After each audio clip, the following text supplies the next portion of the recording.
You drink too much coffee. You eat out too much. You shouldn't buy that fancy phone. You don't know how to budget. That's why you don't have any money.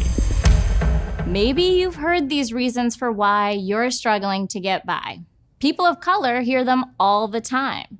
They are lies. Listen up. To understand this struggle in America, we have to look at the role of race in our economy.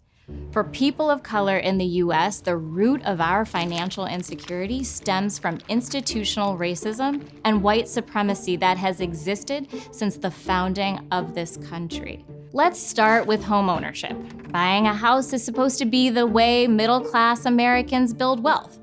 Of course, these days, many Americans are struggling to make this dream come true, and for people of color, it used to be practically impossible. And that was by design. By design. Starting in the 1930s, Black people in this country were systematically denied the opportunity to purchase homes because of a racist scheme called redlining. Majority Black and brown neighborhoods were literally colored in red and shut out of home loans. The past plagues us today. 60% of those redline communities remain low-income minority neighborhoods.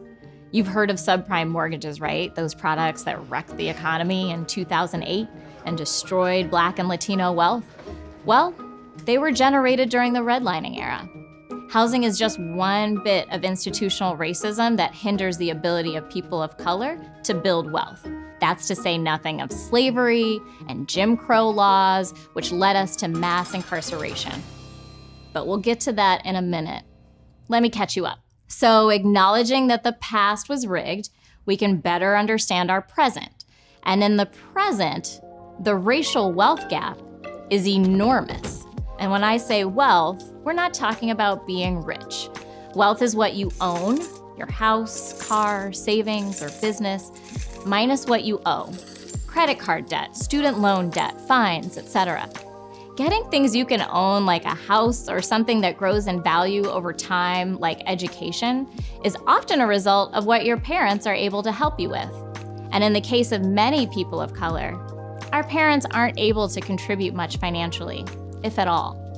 Over generations, Black and brown families become shut out from acquiring the cornerstones of wealth.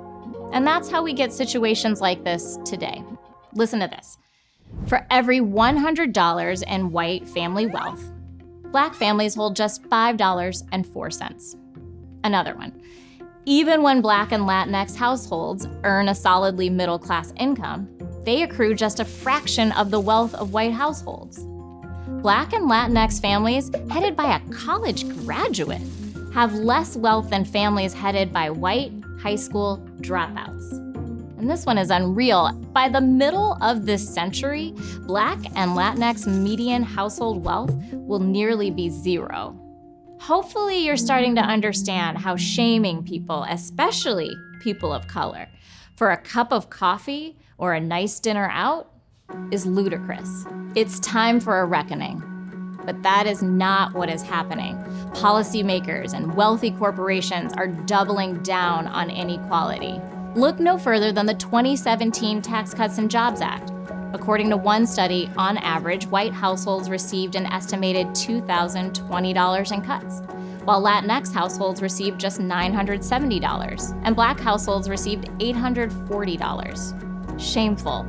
It's shameful, for example, that while worker productivity is up, wages are not rising for Black and Latinx workers.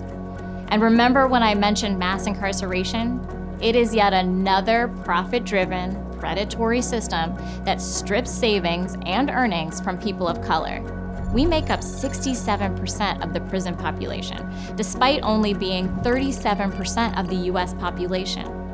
Our families, especially women, spend billions of dollars in unfair fines and fees that cause financial instability and too often multi-generational poverty. Mass incarceration and detention determines both economic and political outcomes for too many families of color. Policing the minute decisions about how people of color spend their disposable income is a distraction.